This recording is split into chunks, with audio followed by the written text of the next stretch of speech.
Saya baru datang dari Kirgistan. Saya cemas juga semalam. Masya Allah. Mau diinapkan di hotel. Dan memang cara-cara yang dilakukan tidak baik oleh Departemen Kesehatan.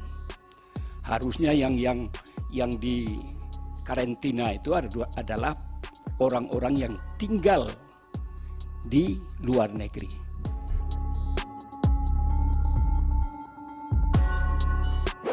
Pemerintah lupa bahwa harus menyediakan fasilitas kesehatan buat pejabat negara. Pejabat negara ini harus diistimewakan. Dia ditempatkan untuk memikirkan negara dan rakyatnya. Bagaimana sampai dia datang ke emergensi terus terlunta-lunta? Saya sedih.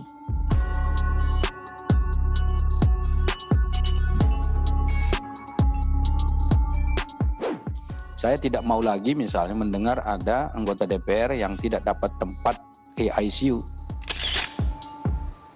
Berbagai pernyataan yang saya menggunakan istilah anosmia, empati, hilang rasa empati.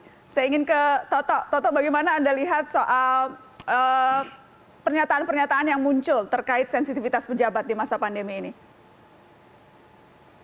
Iya, sebetulnya bukan hal baru ya, Nana. Kalau kita bicara tuna simpati, tuna rasa, ini kan kritik terhadap wakil rakyat. Walaupun tidak semua, itu kan terjadi dalam berbagai hal. Termasuk ternyata pada masa krisis pun itu mengalami hal yang sama. Simple, mereka merasa menjadi wakil rakyat itu kan ketika kampanye saja. Ketika sudah terpilih, mereka merasa menjadi majikan, dan kemudian mereka hanya menjadi wakil partai atau wakilnya ketua umum. Itu yang selama ini kemudian kita lihat. Problemnya adalah kalau kita tarik lebih jauh lagi, partainya ini seperti apa sih bersikap dalam kondisi pandemi? Ya kita bisa lihat, sedih Nana, bagaimana masih ada partai misalnya berlomba bahkan menginstruksikan pada partai anggota DPR-nya pasang billboard yang nggak murah loh, pasang baliho. Kepentingannya bukan buat pandemi, kepentingannya buat kepentingan 2024, mau nyapres atau apapun itu namanya. Dan kalau itu yang terjadi, ya sulit kita berharap ada wakil rakyat yang kemudian bisa memang memiliki empati. Dan itu juga berpengaruh besar, tidak mungkin pemerintah itu berkualitas kalau oposisinya juga tidak berkualitas. Dan tidak mungkin juga pemerintah itu berkualitas ketika partai-partai, mau itu yang oposisi ataupun pendukungnya, itu tidak berkualitas juga. Dan itu berbeda, misalnya contoh, Perdana Menteri Jepang itu mengucapkan permintaan maaf setelah perdebatan di parlemen oleh seorang oposisi. Nah, ini yang kita lihat, oposisi kalau tadi Nana perlihatkan dalam video-video tadi, bayangkan itu keluar semuanya dari politisi oposisi yang berbicara mengenai dirinya sendiri. Bagaimana check and balances, tekanan kepada pemerintah untuk bekerja lebih bisa dilakukan ketika oposisi seperti ini. Ini yang menurut saya sudah menjadi sebuah hal yang sistemik ya, bahwa tuna rasa dan tuna simpati itu memang problem yang menjadi kultur. Mas Pram, sebelum jadi orang istana, Anda lama di DPR, politisi senior begitu. Bagaimana Anda melihat pernyataan-pernyataan yang muncul ini, Mas? Ya, secara jujur saya harus mengatakan pernyataan itu sangat tidak dewasa, sangat tidak sensitif, tidak mencerminkan, saya yakin pasti tidak mencerminkan apa yang menjadi garis partainya. Kalau ditanya ketua umum ataupun sekjen partainya, pasti mereka mengatakan itu bukan keputusan partai atau cerminan partai. Tapi ini menunjukkan bahwa dalam kondisi pandemi seperti ini atau critical time seperti ini, memang politisi itu akan terlihat warnanya yang sebenarnya. Saya juga kaget ketika ada politisi atau partai politik yang secara tidak langsung ingin memanfaatkan pandemi ini untuk mendapatkan gain dalam rangka untuk kepentingan politiknya, persiapan menghadapi 2024 seperti yang disampaikan Toto tadi.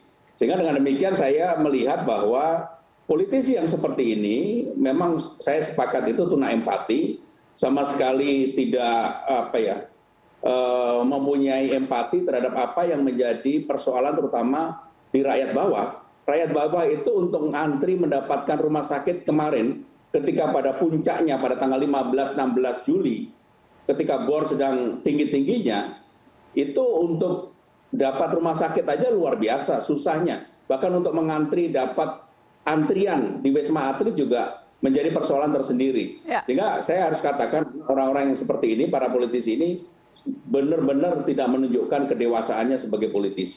Tambahan dikit Nana, mungkin kita boleh ya sebagai sesama manusia mendoakan politisi seperti yang tadi disebutkan itu tidak terkena COVID, tapi boleh juga sebagai pemilih kita berdoa supaya mereka tidak terpilih lagi. Itu aja sih. Baik, yang jelas Toto, kalau kita bicara komunikasi, yang diinginkan publik menurut Anda dalam konteks komunikasi kebijakan, apakah dari pemerintah atau dari elit, apa sih sebetulnya publik itu maunya komunikasi yang seperti apa sih?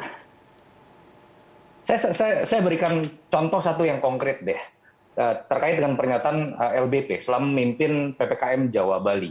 Sentimen paling negatif dari sepanjang Pak Luhut memimpin PPKM ini adalah 12 Juli ketika dengan PD mengatakan ini sangat terkendali dan saya akan tunjukkan kepada orang yang mengatakan ini tidak terkendali. Itu sentimennya negatif sampai tanggal 15 Juli.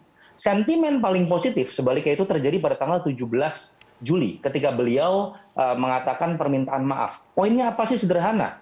Dari sekian banyak keinginan masyarakat membutuhkan paling penting, paling fundamental adalah keterbukaan dan kejujuran terhadap informasi apa adanya. Karena sulit ini nggak bisa dibohongi. Kesulitan perut, kesulitan ketakutan terhadap isu kesehatan itu semua dirasakan tanpa pemerintah ngomong bereaksi apapun. Nah, bagaimana kemudian pemerintah harus memulai dengan mengatakan, iya, pemerintah juga sulit. Iya, negara juga sulit. Dan dunia memang sedang sulit, kita tahu semua. Tapi bagaimana kita bisa menghadapi ini bersama-sama. Jadi kalau kita analogikan, nggak mungkin kan Nana, misalnya kepala keluarga mengatakan situasi sedang sulit ekonominya, lalu kemudian yang paling bagus kan dia katakan kita sedang sulit, kita makan sehari sekali aja dari 3 kali. Saya yakin anggota keluarga akan memahami. Tapi kalau ada kepala keluarga misalnya dengan tidak mengatakan apa-apa, kita kondisi baik-baik saja, tapi tiba-tiba kenyataannya makan jadi sehari sekali. Yang terjadi kan adalah kecurigaan dan kemarahan. Saya pikir ketika trust itu bisa dibangun lewat kejujuran, data, informasi apapun terhadap kondisi yang ada, saya pikir kita akan punya energi besar untuk menghadapi ini bersama-sama. Ya, apakah kemudian juga problema komunikasi ini seberapa jauh akhirnya mempengaruhi wibawa para pengambil kebijakan? Seberapa jauh mempengaruhi wibawa presiden, menteri-menterinya, dan kepercayaan publik atas pemerintah? Karena misalnya hasil survei LSI menunjukkan kepercayaan publik kepada pemerintah untuk mengatasi pandemi turun dari 56,5 menjadi ke 43. Apakah ini juga salah satunya akibat komunikasi yang tidak efektif? Setelah pariwara, kita akan bahas, tetap di sini.